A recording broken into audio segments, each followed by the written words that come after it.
Jumanji.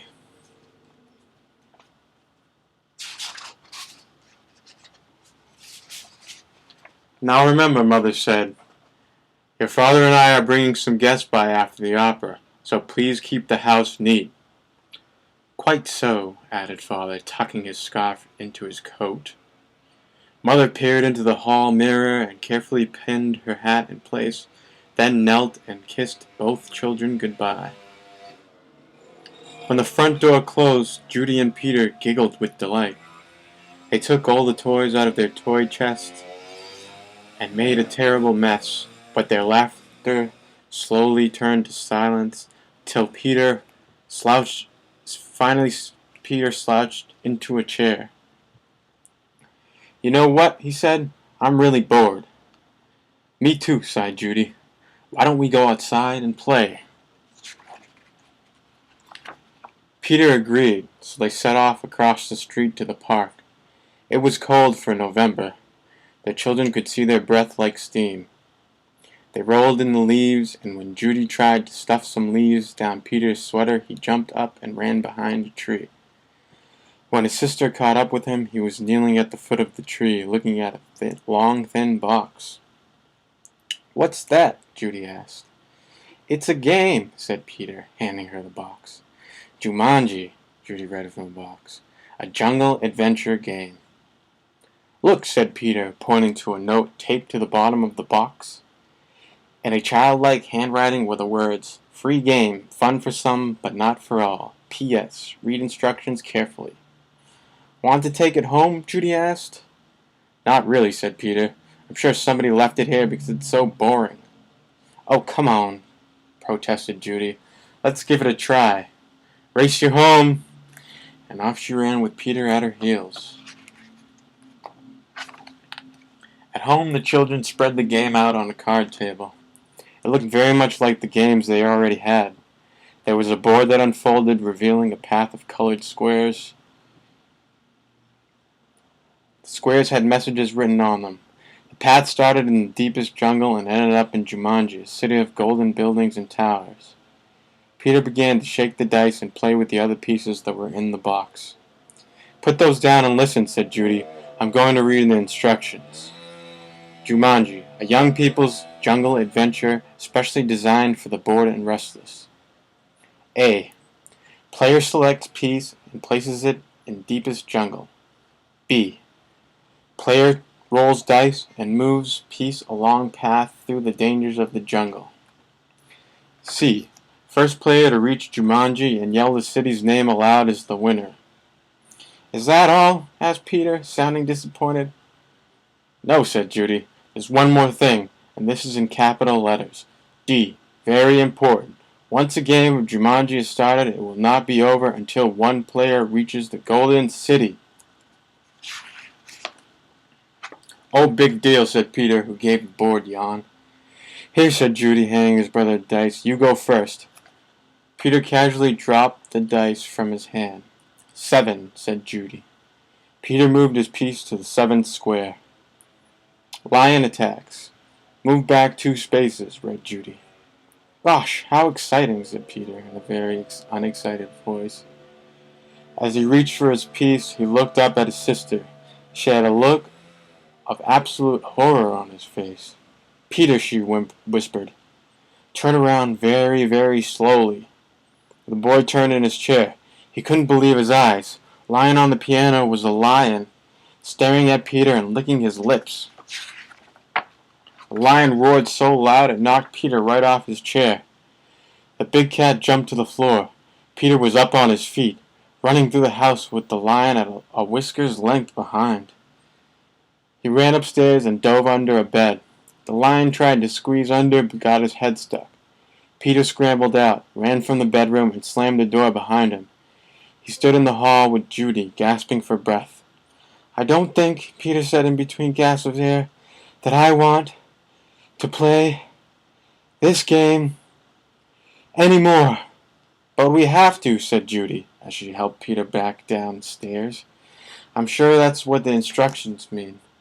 That lion won't go away until one of us wins the game. Peter stood next to the card table. Can we just call the zoo and have him taken away? From upstairs came the sounds of growling and clawing at the bedroom door. Or maybe we could call Father and could wait. Or maybe we could wait till Father comes home.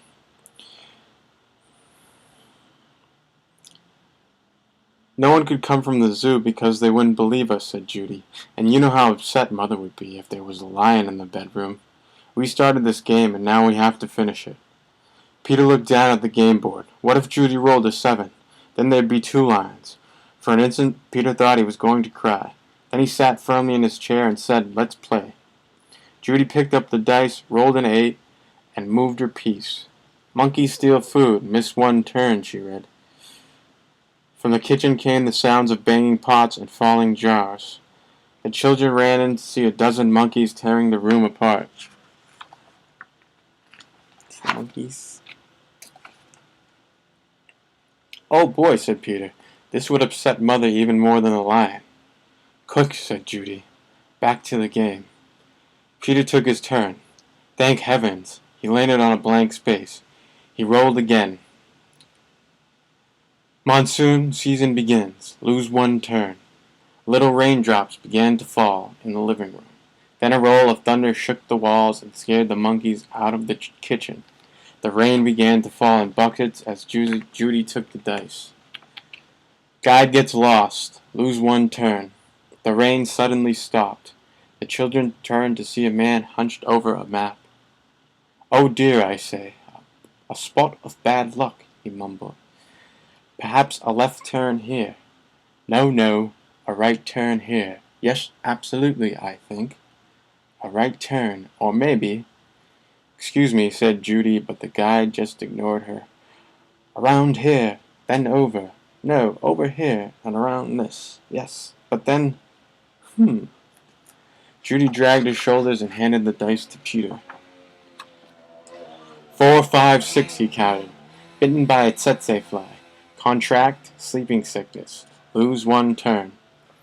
Judy heard a faint buzzing noise and watched a small insect land on Peter's nose.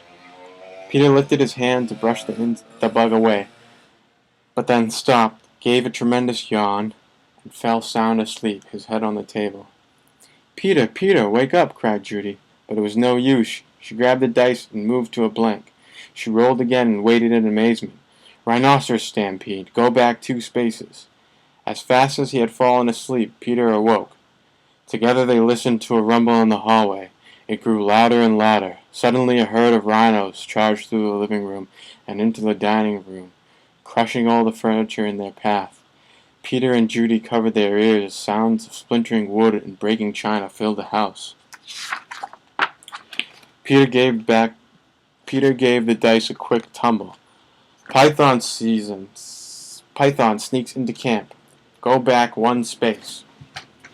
Judy shrieked and jumped on her chair. Over the fireplace, said Peter. Judy sat down again, nervously eyeing the 8-foot snake that was wrapping itself around the mantelcloth.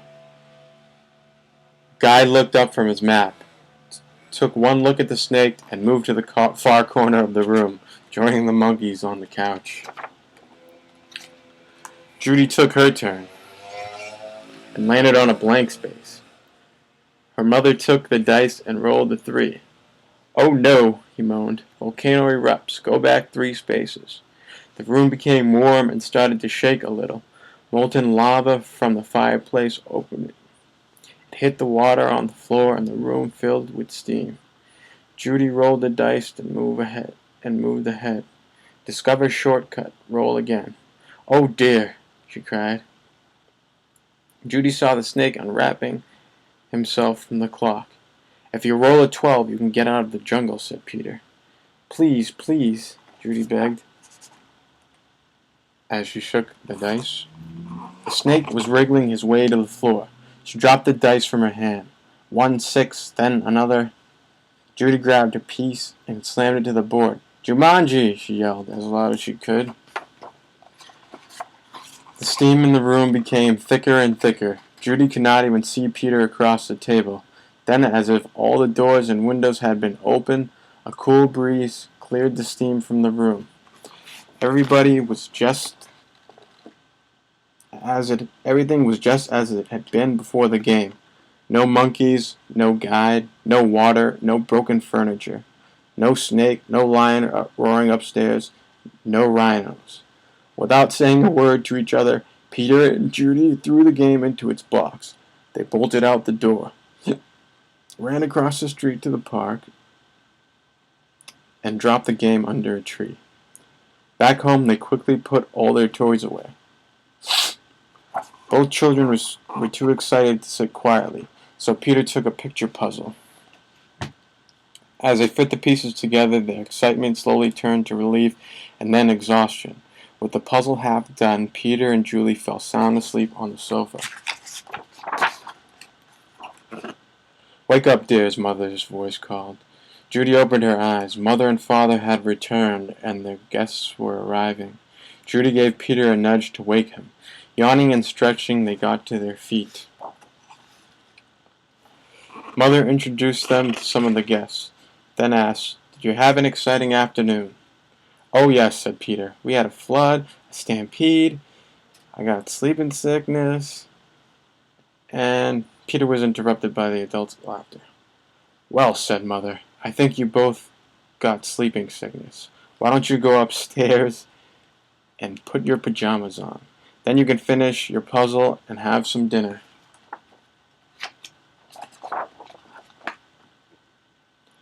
When Peter and Judy came back downstairs, they found that Father had moved the puzzle into the den. While both the children were working on it, one of the guests, Mrs. Woodwing, brought them a tray of food. "Such a hard puzzle," she said to the children. "Daniel and Walter are always starting puzzles and never finishing them." Daniel and Walter were Mrs. Woodwing's sons. They never read instructions either. "Oh well," said Mrs. Woodwing, turning to rejoin the guests. "I guess they'll learn." Both children answered, "I hope so." But they weren't looking at Mrs. Woodwing. They were looking out the window. Two boys were running through the park. They were Danny and Walter Woodwing, and Danny had a long thin box under his arm.